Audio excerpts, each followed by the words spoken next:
just going to start with a quick reflection on today, and then I'll give you the schedule, and then I'm going to hand it over to our guest tonight, who I'm thrilled she's a part of this class. She actually is one of the reasons that we kind of restructured the class. She kind of helped me to restructure it a couple years ago when we sat down and got to brainstorm, and I think I told you about that, just how powerful that was, of really getting to look at something and ask the question, what do you want them to be able to do at the end? That's what we do as teachers, but she was just reminding me of that, and it really has been wonderful to get to partner with her. So anyway, I was here on campus this afternoon for a meeting, and I went to the Ash Wednesday service here, and then I went to pick up my kids at school, and I totally forgot, that I had this on my head.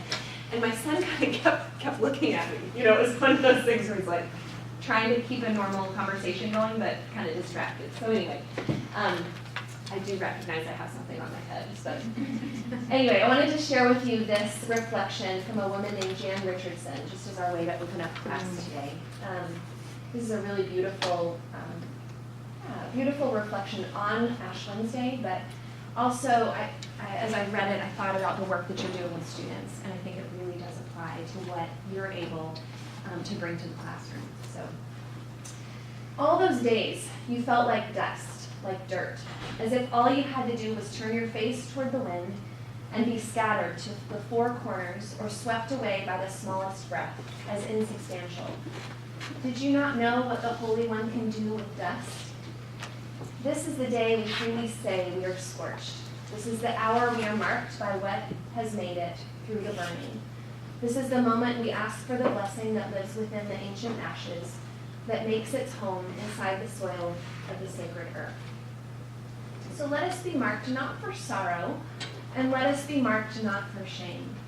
Let us be marked not for false humility or for thinking we are less than we are, but for claiming what God can do within the dust, within the dirt, within the stuff of which the world is made, and the stars that blaze in our bones, and the galaxies that spiral inside the smudge we bear. I'll just offer that to you. It's I don't know if any of you have ever been to an Ash Wednesday service, but it's powerful. You go up and they say, like, from dust you have come and to dust you will return. I always get kind of teary because it is this reminder that that we are human, but there's also this reminder too that that there's this sense of praying, like the Psalms say, of, teach me to number my days, right, so that I'll grow in wisdom. It's that sense of, wow, life is a gift as well. I really want to just pause and to appreciate that. So anyway, in light of that, here's what we're going to be doing. You will, by the end of class, you're going to be able to identify a couple of different things. One is our whole first hour is going to be on the POGIL strategies. We did a little bit of that. Those of you who are in classroom management, we dabbled in that in the fall, but you're going to really get to dig in and learn some things of how to work more in a collaborative setting in a way that's powerful. Okay, so that's going to be one thing that I want you to really be thinking, how could this work for you in your classroom with your groups of students? So that's going to be one thing, trying to think about a strategy that you could pull out of that. Also, we're going to do a short little mini lesson on deepening. We won't spend a lot of time on that because I want you to get into doing some peer editing with your lessons. And then also with Teach Like a Champion, I want you to be able to continue to dive into that with each other. It's really great to get to hear your discussions where you're like, oh yeah, I tried this, have you done this? And because there's so much in that book, it feels a little bit like you're drinking from a fire hose. So anyway, and you will get a chance to dig into the NTPA rubrics, which I think will be really helpful. So that's where we're headed tonight. First hour, Mary Sullivan's going to be in charge, and she's going to lead us on a wonderful whirlwind adventure. And then we'll do deepening, book club, NTPA, and then we'll wrap it up. Okay? So it is all you. Thank you. Is there anyone else who has, I'll let you collect. Yes, great. Most of these name tags.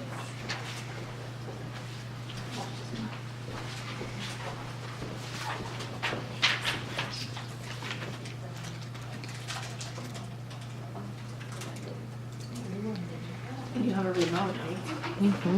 All right. I'm Mary Sullivan. I'll introduce myself in a moment, but let's get kind of set up here and then reverse. So check your table, there should be dots. and there should be a group number. Identify the color dot that's closest to you.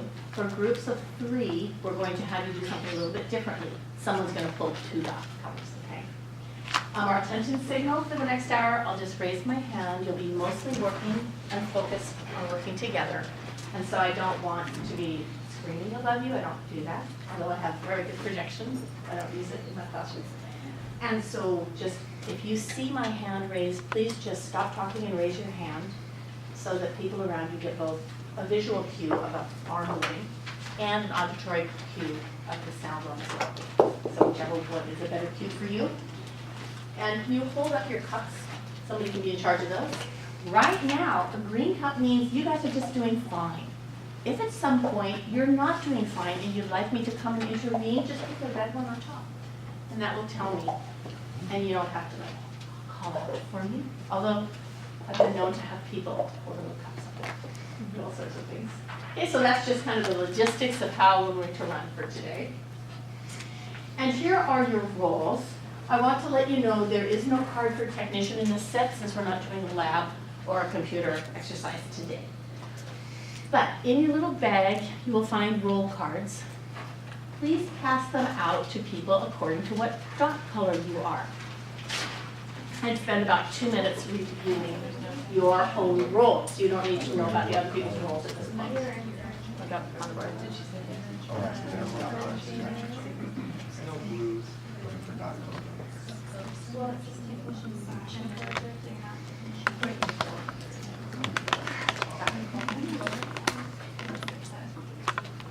And for groups of 3, whichever one's unclaimed, have someone claim, okay? The only 2 that cannot go together are the yellow and the red. So, if it's a, depending who the dot is.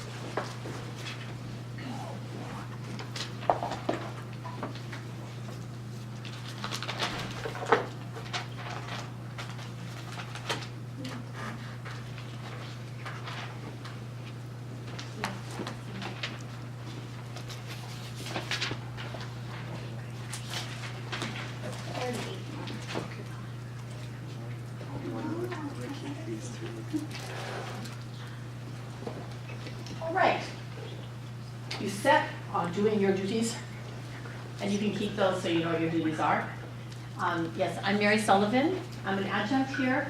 All I teach are 2 classes a year. I teach a 2-day POGIL facilitation workshop 2 Saturdays in May, and then a 4-day intensive activity guided inquiry activity writing course, Summer Institute.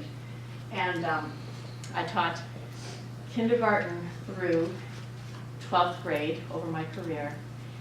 Mostly I spent the last 20 years teaching secondary 7 through 12 science and occasionally math when I got pinned down.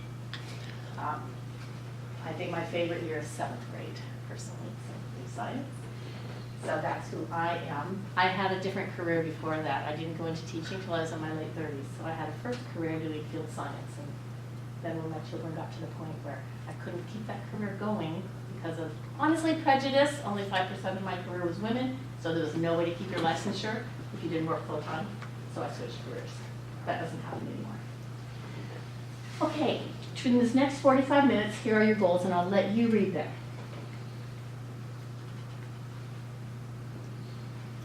So I won't be telling you what it is. At the end, you'll be able to describe it because you're going to live it for the next 40 minutes. And when we look at the student outcomes, we're not necessarily focusing on the academic outcomes, but on outcomes other than that. So just to kind of keep that in mind, okay? So we'll start out with a little classroom experience. Quality controller, will you please raise your hand? Okay, you're going to be on the move now. Please come up and obtain enough copies of this little worksheet for everyone in your group. Take it back. And then as a team, you'll have 10 minutes to finish both pages here, working together. Be sure you stay within your role, doing those tasks that your role requires.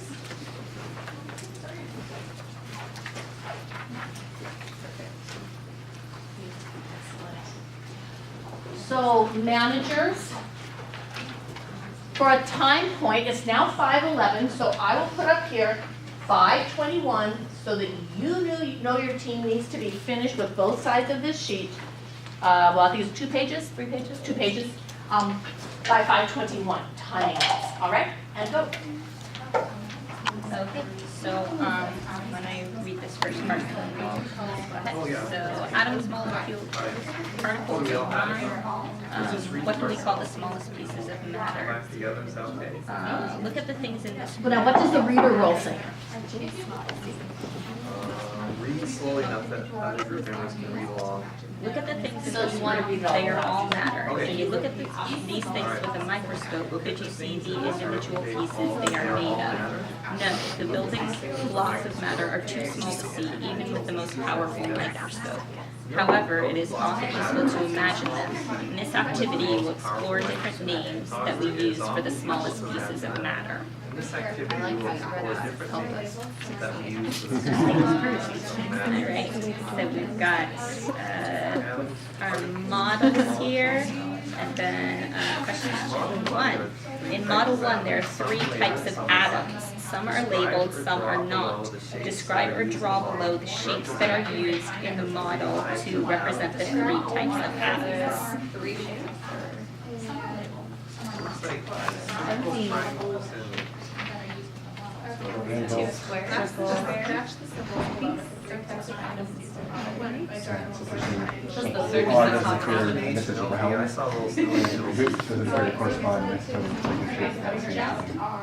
Alright. Draw or Oh, I heard you describe. talk about So I like this. triangle, circle, and square. We reached an agreement.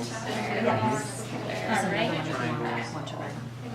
Well, should I be writing on this? Sure, just write it around. Just says describe or draw below.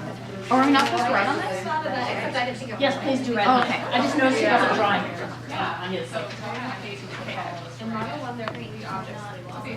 She might not have seen it. I guess, right. Yeah. Yeah. I Okay, thought I was triangle, supposed to keep circle, notes. square. Okay, let's keep going.